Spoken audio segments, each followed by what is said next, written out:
اور اللہ سے درگزر کی درخواست کرو، وہ بڑا درگزر کرنے والا اور رحم کرنے والا ہے۔ جو لوگ اپنے نفس سے خیانت کرتے ہیں تم ان کی حمایت نہ کرو۔ اللہ کو ایسا شخص پسند نہیں ہے جو خیانت کار اور معصیت پیشہ ہو۔ اے نبی، اگر اللہ کا فضل تم پر نہ ہوتا اور اس کی رحمت تمہارے شامل حال نہ ہوتی تو ان میں سے ایک گروہ نے تو تمہیں غلط فہمی میں مبتلا کرنے کا فیصلہ کر ہی لیا تھا، حالانکہ در حقیقت وہ خود اپنے سوا کسی کو غلط فہمی میں مبتلا نہیں کر رہے تھے۔ لوگوں کی خفیہ سرگوشیوں میں اکثر و بیشتر کوئی بھلائی نہیں ہوتی۔ ہاں، اگر کوئی پوشیدہ طور پر صدقہ خیرات کی تلقین کرے یا کسی نیک کام کے لیے یا لوگوں کے معاملات میں اصلاح کرنے کے لیے کسی سے کچھ کہے تو یہ البتہ بھلی بات ہے۔ اللہ کے ہاں بس شرک کی بخشش نہیں ہوتی، اس کے سوا سب کچھ معاف ہو سکتا ہے جسے وہ معاف کرنا چاہے۔ جس نے اللہ کے ساتھ کسی کو شریک ٹھہرایا وہ تو گمراہی میں بہت دور نکل گیا۔ انجام کار نہ تمہاری آرزوؤں پر موقوف ہے نہ اہل کتاب کی آرزوؤں پر۔ جو بھی برائی کرے گا اس کا پھل پائے گا، اور اللہ کے مقابلے میں اپنے لیے کوئی حامی اور مددگار نہ پا سکے گا۔ لوگ تم سے عورتوں کے بارے میں فتویٰ پوچھتے ہیں، کہو اللہ تمہیں ان کے معاملے میں فتویٰ دیتا ہے اور ساتھ ہی وہ احکام بھی یاد دلاتا ہے جو پہلے سے تم کو اس کتاب میں سنائے جا رہے ہیں، یعنی وہ احکام ان یتیم لڑکیوں کے متعلق ہیں جن کے حق تم ادا نہیں کرتے اور جن کے نکاح کرنے سے تم باز رہتے ہو یا لالچ کی بنا پر خود ان سے نکاح کر لینا چاہتے ہو، اور وہ احکام جو ان بچوں کے متعلق ہیں جو بیچارے کوئی زور نہیں رکھتے۔ اللہ تمہیں ہدایت کرتا ہے کہ یتیموں کے ساتھ انصاف پر قائم رہو، اور جو بھلائی تم کرو گے وہ اللہ کے علم سے چھپی ہوئی نہیں ہے۔ جب کسی عورت کو اپنے شوہر سے بدسلوکی یا بے رخی کا خطرہ ہو تو کوئی مضائقہ نہیں اگر میاں بیوی کچھ حقوق کی کمی بیشی پر آپس میں صلح کر لیں۔ صلح ہر حال میں بہتر ہے۔ اے لوگو جو ایمان لائے ہو، انصاف کے علم بردار بنو اور خدا کے واسطے گواہ بنو، اگرچہ تمہارا انصاف اور تمہاری گواہی کی زد خود تمہاری اپنی ہی ذات پر یا تمہارے والدین اور رشتہ داروں پر ہی کیوں نہ پڑتی ہو، فریق معاملہ خواہ مالدار ہو یا غریب، اللہ تم سے زیادہ ان کا خیر خواہ ہے، لہذا اپنی خواہش نفس کی پیروی میں عدل سے باز نہ رہو۔ اگر تم نے لگی لپٹی بات کہی یا سچائی سے پہلو بچایا تو جان رکھو کہ جو کچھ تم کرتے ہو یہ منافق اللہ کے ساتھ دھوکہ بازی کر رہے ہیں، حالانکہ در حقیقت اللہ ہی نے انہیں دھوکے میں ڈال رکھا ہے۔ جب نماز کے لیے اٹھتے ہیں تو کس مساتے ہوئے محض لوگوں کو دکھانے کی خاطر اٹھتے ہیں اور خدا کو کم ہی یاد کرتے ہیں۔ کفر و ایمان کے درمیان ڈاواں ڈول رہتے ہیں، نہ پورے اس طرف ہیں نہ پورے اس طرف۔ جسے اللہ نے بھٹکا دیا اس کے لیے کوئی راستہ نہیں ہے۔ اے لوگو جو ایمان لائے ہو، مومنوں کو چھوڑ کر کافروں کو اپنا رفیق نہ بناؤ۔ کیا تم چاہتے ہو کہ اللہ کو اپنے خلاف سری حجت دے دو؟ یقین جانو کہ منافق جہنم کے سب سے نیچے طبقے میں جائیں گے اور تم کسی کو ان کا مددگار نہ پاؤ گے، البتہ جو ان میں سے تائب ہو جائیں اور اپنے طرز عمل کی اصلاح کر لیں اور اللہ کا دامن تھام لیں اور اپنے دین کو اللہ کے لیے خالص کر لیں، ایسے لوگ مومنوں کے ساتھ ہیں اور اللہ مومنوں کو ضرور اجر عظیم عطا فرمائے گا۔ آخر اللہ کو کیا پڑی ہے کہ تمہیں خواہ مخواہ سزا دے؟ اگر تم شکر گزار بندے بنے رہو اور ایمان کی روش پر چلو، اللہ بڑا قدردان ہے اور سب کے حال سے واقف ہے۔ یہ 1.25 سپارے کی تفسیر و ترجمہ، اس کا خلاصہ آپ کی خدمت میں پیش کیا گیا۔ اللہ تعالی ہمارے اس سننے کو، بیان کرنے کو قبول فرمائے، اس پر عمل کی توفیق عطا فرمائے، اس کی برکتیں ہماری زندگی میں اللہ تعالیٰ عطا فرمائے. وآخر دعوانا الحمدللہ رب العالمین. ناظرین، آپ نے ملاحظہ فرمایا پروگرام تفسیر قرآن تلخیص ترجمہ. اللہ مجھ کو اور تمام ناظرین کو اس پر عمل کرنے کی توفیق عطا فرمائے. پروگرام سے متعلق اپنی رائے اس پتے پر روانہ کریں: Anwar Quran, ETV Urdu, Ramoji Film City, Hyderabad 501512. ناظرین، دیکھنا نہ بھولیں آج شب حرم شریف مکۃ المکرمہ سے نماز عشاء اور نماز تراویح کا لائیو ٹیلی کاسٹ. اجازت دیجیے مجھے. خدا حافظ. السلام علیکم.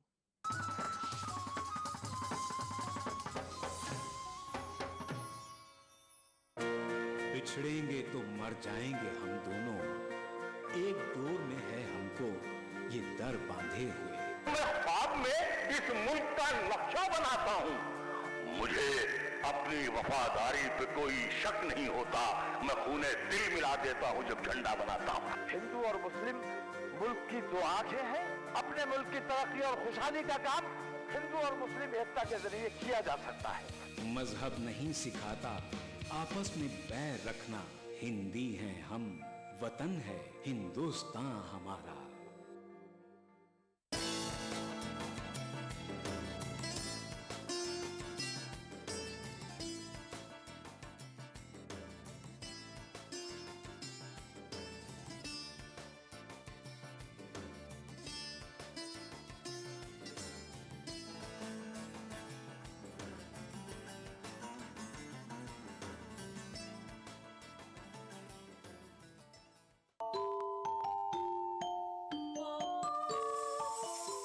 اسلام فار کڈز یعنی اسلام بچوں کے لیے.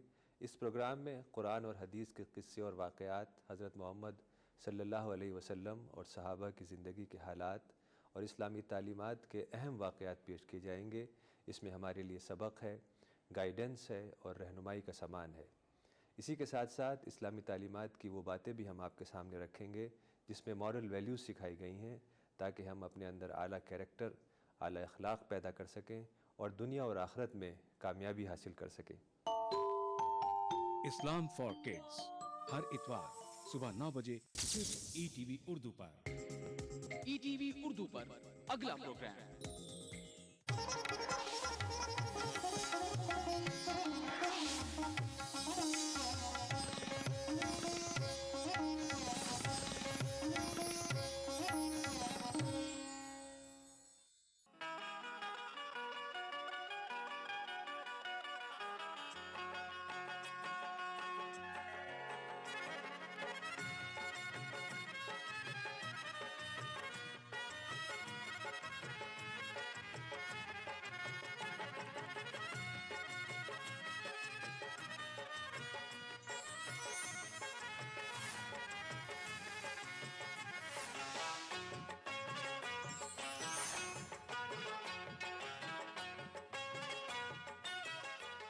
دل میں جو ہے دعائیں دعا مانگ لو، تم عبادت کا اپنی صلہ مانگ لو.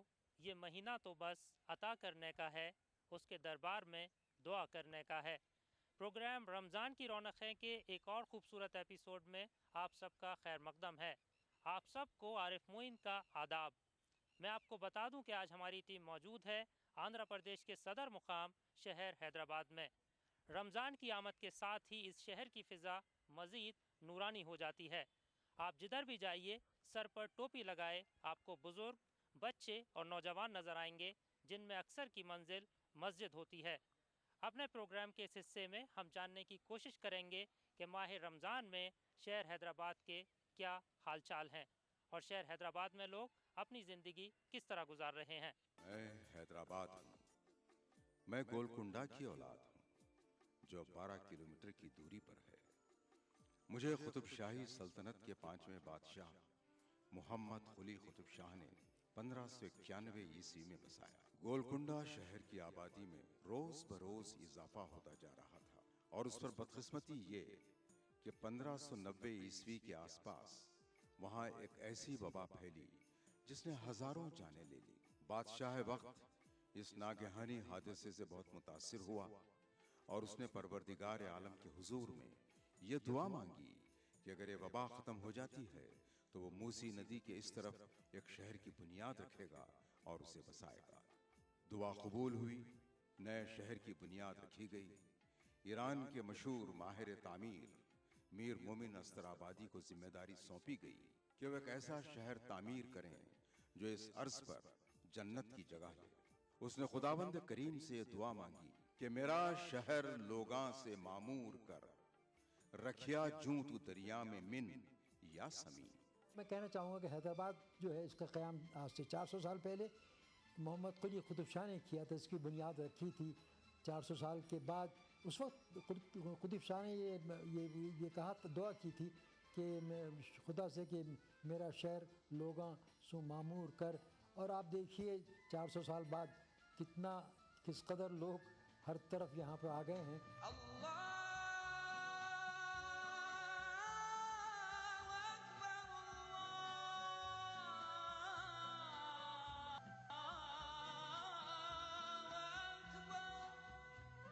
حیدرآباد کے ان تاریخی نشانات کو غور سے دیکھیے۔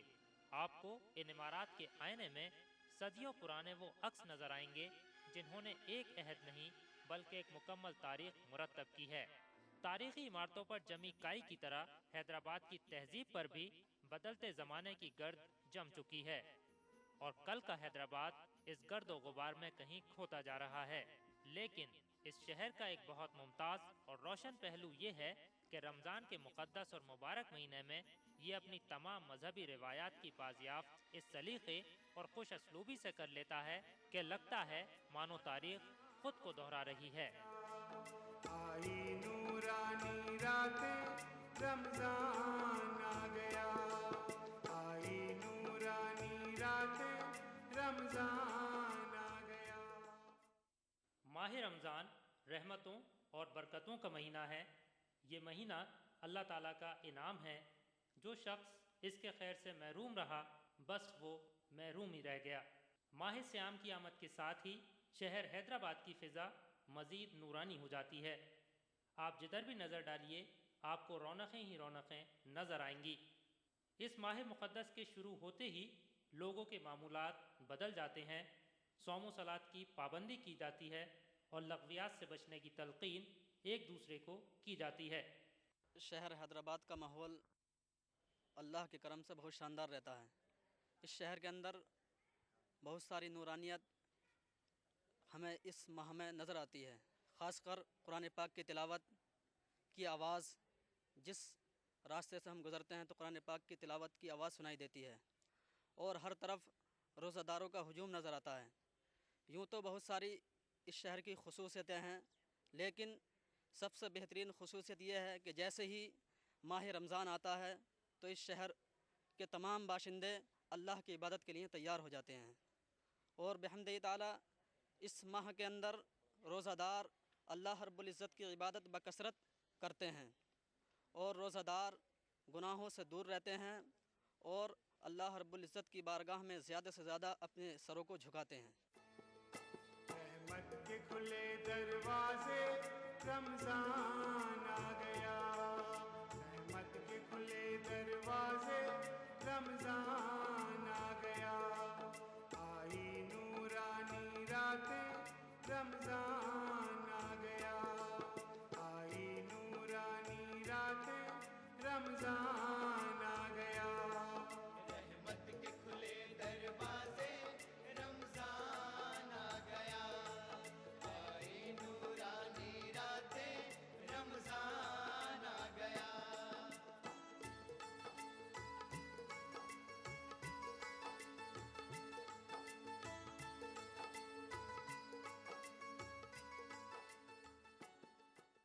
رمضان کے مہینے کا خاص مقصد انسان کے اندر ایمان و اسلام اور امن و سلامتی کے احساس کو جگانا ہے۔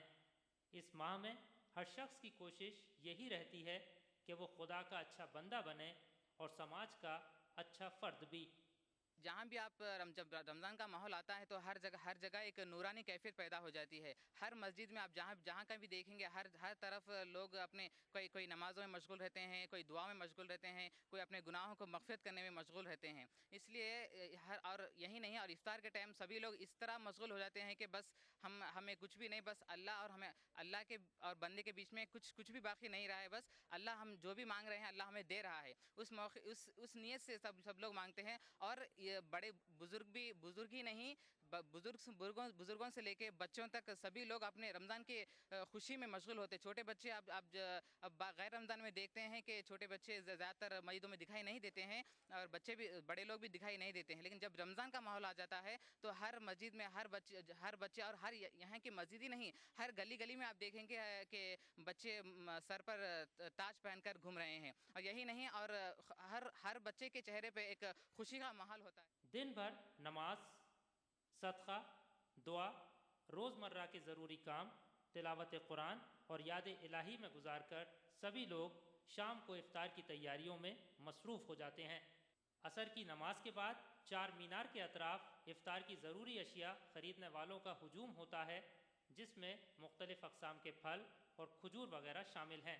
یہ بتائیے کہ یہ کھجور کہاں سے آتی ہے, اور ایک جو چیز اہم ہے سب سے زیادہ وہ یہ کہ ڈالر کے مقابلے روپی میں بہت کمی آئی ہے, تو اس سے کیا کچھ فرق پڑا ہے کھجور پر؟ ہاں جی ہاں, جس طرح ہر سال کھجور کی قیمتوں میں کمی ہوتی تھی, لیکن اس سال کھجور کی قیمتوں میں اضافہ ہو گیا. ہر سال 40 روپے کلو, 50 روپے کلو جو کھجور بکتا تھا, اس سال وہی 80 روپے 90 روپے کلو بک رہا ہے. گزشتہ 2 روز سے ہو رہی بارش اور مہنگائی کی وجہ سے لوگوں کو پریشانی کا سامنا کرنا پڑ رہا ہے.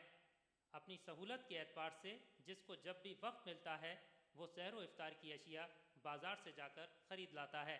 فروٹ وغیرہ مہنگائی بہت زیادہ ہے, تو اس لیے بہت پریشانی ہو رہا ہے, بارش کی وجہ سے ہو رہا ہے. فروٹ میں تھوڑا خریداری زیادہ ہے ریٹ کے لیے. ہاں, انکم اتنا نہیں ہے لیکن زیادہ مہنگائی بڑھ گیا, تھوڑا پریشانی بڑھ گیا. تو مہنگائی کتنا بھی ہو جائے, تھوڑا بہت جو جہاں پہ 2 سیب خریدنا تھا اس میں 1 سیب خرید کے کام چلا رہے. افطار کے وقت کھجور ہر دسترخوان کی زینت بنتی ہے. کھجور سے روزہ افطارنا سنت ہے, اسی لیے افطار کے لیے ہر کوئی کھجور ضرور خریدتا ہے. اس مرتبہ مہنگائی کی مار سے کھجور بھی نہیں بچ پائی ہے. گزشتہ سالوں کے مقابلے اس مرتبہ بازار میں اس کی قیمت بہت زیادہ ہے. اچھا یہ بتائیے, جیسے کہ بارش مسلسل ہو رہی ہے خاص طور سے افطار کے وقت, تو کیا بارش کی وجہ سے دکانداری پر کچھ اثر پڑا ہے؟ ہاں جی ہاں, اگر بارش نہ ہوتی تو کاروبار میں اضافہ ہوتا تھا, لیکن بارش ہونے کی تھوڑی اس طرح کمی ہوئی. ایسے اللہ کا فضل و کرم ہے, کاروبار جس طرح ہونا اس طرح ہے, لیکن جس طرح ماہ رمضان میں بارش نہ ہونے کی وجہ سے کاروبار ہوتا تھا اس طرح کا نہیں ہے. یہ بتائیے رمضان میں کس طرح کی دکانداری رہتی ہے؟ رمضان میں دکانداری اس لیے چلتی ہے, روزے لوگ رہتے ہیں, اچھے روزے کے لیے خریدتے ہیں, اچھی چیزیں کھاتے ہیں اور پورا فروٹ ہی لیتے ہیں. پورے فروٹ کے منڈیاں ہیں, پورے فروٹ کے منڈیوں پہ کاروبار برابر اللہ کے کرم سے چلتا ہے. ہر کوئی کماتا ہے اللہ کے کرم سے. رمضان کا برکتوں کا مہینہ ہے, اللہ تعالیٰ دے دیتا ہے, سب کو دے دیتا ہے. افطار کے وقت شہر کی مساجد میں بہت ہی خوبصورت ماحول نظر آتا ہے. خاص طور پر چار مینار کے دامن میں واقع تاریخی مکہ مسجد میں ایک بڑی تعداد میں روزہ دار اپنے اہل خانہ کے ساتھ افطار کے لیے جمع ہوتے ہیں. رب نے اس ماہ کو افضل فرمایا سب سے بہتر, اس ماہ کی ایک نیکی بھی کہلاتی ہے نیکی 70. رب نے اس ماہ کو افضل فرمایا سب سے بہتر, اس ماہ کی ایک نیکی بھی کہلاتی ہے نیکی 70. روزوں سے سجاؤ تن کو رمضان آ گیا, قرآن سے سجاؤ لب کو رمضان آ گیا. رحمت کے کھلے دروازے رمضان آ گیا, آئے نورانی راتیں رمضان آ گیا. رحمت کے کھلے دروازے رمضان آ گیا, آئے نورانی راتیں رمضان آ گیا. دوستوں آپ دیکھ رہے ہیں پروگرام رمضان کی رونقیں, اور آج ہم موجود ہیں شہر حیدرآباد میں. اگر اس پروگرام کے ذریعے آپ بھی اپنے عزیزوں کو, اپنے دوستوں کو ماہ رمضان کے موقع پر کوئی پیغام دینا چاہتے ہیں یا ان کو مبارکباد دینا چاہتے ہیں تو اپنے موبائل کے رائٹ میسیج میں جائیے، ٹائپ کیجئے RKR، اپنا پیغام لکھیے اپنے نام اور شہر کے نام کے ساتھ، روانہ کیجئے 56263579 پر۔ پروگرام میں فی الحال وقت ہے ایک چھوٹے سے وقفے کا، لیکن وقفے کے بعد آپ کو بتائیں گے کہ شہر حیدرآباد میں سحر و افطار کے کیا مناظر رہتے ہیں۔ تو ملتے ہیں اس چھوٹے سے بریک کے بعد۔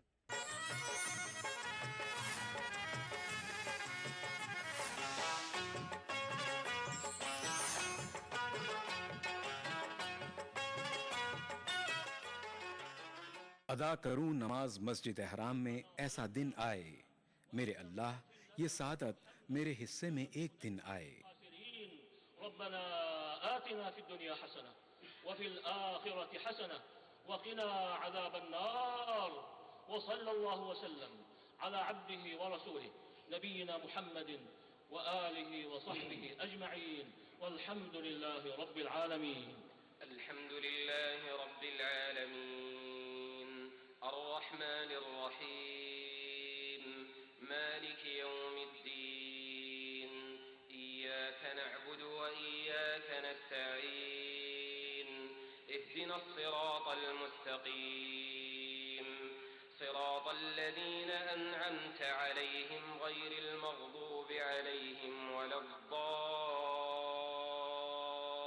ETV اردو پر پہلی بار مسجد حرام مکہ مکرمہ سے خطبہ جمعہ اور نماز جمعہ کے روح پرور مناظر کا راست ٹیلی کاسٹ ہر جمعہ دوپہر 3 بجے صرف ETV Urdu per.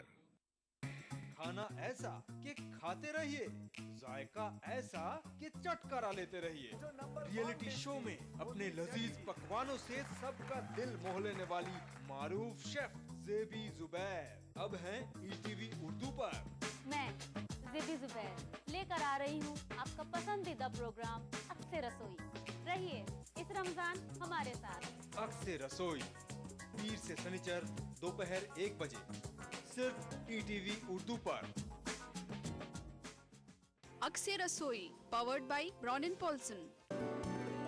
Brown and Polson custard powder افطار خاص بنائے۔ تعاون کر رہے ہیں سویٹس آپ کو ماہ رمضان المبارک کی آمد پر خوش آمدید کہتا ہے۔ انمول بٹر بیک بسکٹ ایکسٹرا مکھن سے بھرا۔ میلاز اسکن کریم ایلی فارماسیوٹیکلز دوارا نرمت۔ کرو عبادتیں ملیں گی عنایتیں، واہ نزول قرآن اس ماہ میں، رمضان سے جڑے مختلف موضوعات سے آگاہی۔ کولکتہ سے جی روزہ چھوٹ جانے پر اسے بعد میں کس طرح ادا کیا جائے؟ زندگی تمام کے روزے مل کر رمضان پاک کے ایک روزے کا بدل نہیں بن سکتے۔ ساتھ ہی نعت پاک کا خوبصورت نذرانہ۔ بلا میرے مولا۔ لائیو فون ان شو سحری ٹائم روزانہ صبح 3:45 پر صرف ETV اردو پر۔ اس پروگرام کو پیش کرنے میں تعاون کر رہے ہیں کاشش حیدرآباد، مشتبہ جویلرز مہدی پٹنم ملک پیٹ۔ تعلیم کی دنیا میں بین الاقوامی نام ودیا گروپ آف انسٹیٹیوشنز۔ بھارت کی پہلی فلیورڈ چائے لمسا۔ پتھر گٹی ٹولی چوکی کے بعد محمد کیپ مارٹ کے نئے شو روم پر آپ کا استقبال ہے۔ خوبصورت اور حیدرآباد کی سب سے بڑی gated community pride Hills. Carpet plaza, carpets کا الٹرا ماڈرن بالکل ہی نیا شو روم۔ سیزنز شاپنگ مال، سلیم مسعود کمپلیکس ٹولی چوکی حیدرآباد۔ کلونجی آئل، محمدیہ پروڈکٹس کی پیشکش۔ مخدوم برادرز پتھر گٹی چارمینار روڈ حیدرآباد۔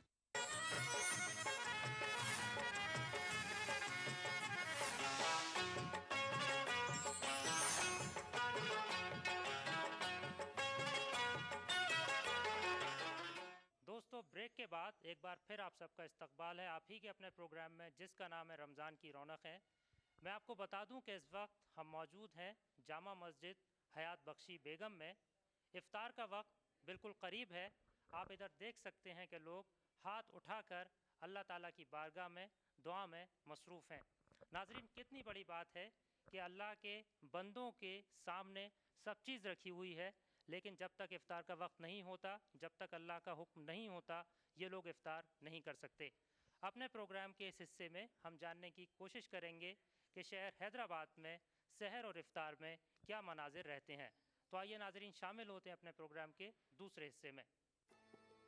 رحمت کے کھلے دروازے رمضان آ گیا، رحمت کے کھلے دروازے رمضان آ گیا، آئی نورانی راتیں رمضان آ گیا، آئی نورانی راتیں رمضان آ گیا، رحمت کے کھلے دروازے رمضان آ گیا، آئی نورانی راتیں رمضان آ گیا۔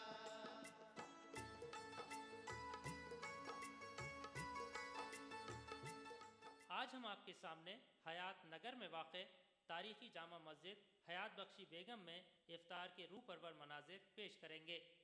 ماہ رمضان میں یہاں ایک بڑی تعداد میں روزہ دار افطار کے لیے جمع ہوتے ہیں۔